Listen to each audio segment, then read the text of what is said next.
બાબા સાહેબ ના હોત તો આજ તમે ગમે એવા સિંગર હોત તો તમને સ્ટેજ ના મળત. એટલે બાબા સાહેબે ગળું આપ્યું એમ ને? હે, નમસ્કાર, હું છું આપનો હેમંત ચૌહાણ. રાષ્ટ્રીય સ્વયંસેવક સંઘને 100 વર્ષ પૂરા થયા એ નિમિત્તે મારી હાર્દિક શુભકામના. દેશભક્તિ અનુશાસન સેવા માટે રાષ્ટ્રીય સ્વયંસેવક સંઘ બધા ભારતીયો માટે પ્રેરણારૂપ છે. સમાજમાં કોઈ પણ પ્રકારના ભેદભાવ વિના સંપૂર્ણ સમાજ સમરસ બને એ માટે આરએસએસ સક્રિય છે.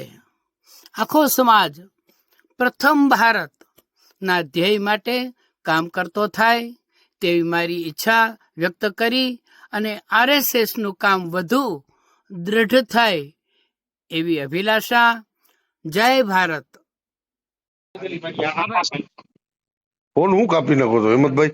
એ મારે રેકોર્ડિંગ ચાલતું હતું એટલે હમણાં પૂરું કર્યું. કઈ વાંધો નહીં, એવું હોય તો હું પછી ફોન કરું નિરાતે. તમે ફ્રી હોય મને ટાઈમ આપો. અત્યારે ચાલતું હતું રેકોર્ડિંગ. એટલે મેં કીધું તમે ફ્રી ના હોય તો પછી વાત કરું. હા હા, ફ્રી થઈ ગયો. હા તો વાત થઈ ગઈ એમ છે ને? હા હા તો તમારો આગળ એક વિડીયો મેં જોયો, હા આરએસએસ ને શુભેચ્છા આપતો. હા હા હા. તો હેમંતભાઈ, તમે જે સમાજમાંથી આવો છો, તમે જેને હિસાબે આવડું મોટું પદ, તમને જે એમ કહેવાય કે બાબા સાહેબ ના હોત તો આજ તમે ગમે એવા સિંગર હોત તો તમને સ્ટેજ ના મળત. એટલે બાબા સાહેબે ગળું આપ્યું એમ ને?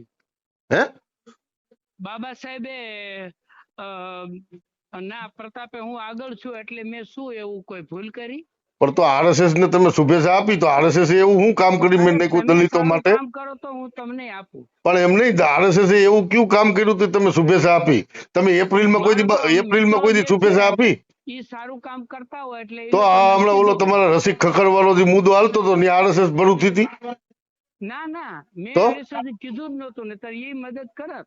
હે, પણ આપણે કીધું નહોતું કારણ કે પણ તો પછી તમે જાહેર કરી દો કે હું ભાઈ દલિત સમાજ નો નથી. ના ના, આરએસએસ ને થઈ જાવ તો ચોખા થઈ જાવ ને. તો ના ના, દલિત જ છીએ. અને પેલા તો આગળ તમે શું બોલ્યા? બાબા સાહેબે ગળું આપ્યું. બાબા સાહેબે ગળું નહીં, બાબા સાહેબે જે આપ્યું નહીં તો તમે કલ્પના ના કરી શકો. પછી દલિત પછી આવ્યા, પેલા માણસ છીએ એટલે માણસના જે પોતાના વ્યવહારમાં જે આવતો એ આપણે કઈ દલિત એટલે ફક્ત દલિત હારે સંબંધ રાખો, બીજે નો રાખો. સંબંધની વાત નથી, સંબંધની વાત નથી. સંબંધ તો 18 વર્ષ આઈને રાખવાનો હોય. હા તો બે શબ્દો બોલવામાં કઈ કોઈ ખરાબ બોલ. પણ તમે જેને મારી વાત સાંભળો, જે આરએસએસ ના એજન્ડા વાંચ્યા, તમે તો કર્મચારી છો, એજ્યુકેટેડ છો.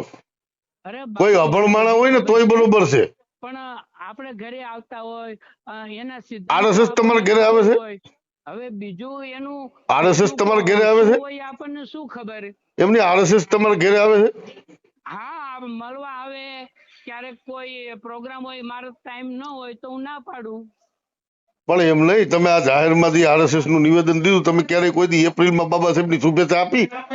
બાબા સાહેબ ના 500 વિડીયો બનાવ્યા છે. કેદી બનાવ્યા? હું શું કરું? અમે તો એકઈ નથી જોયો.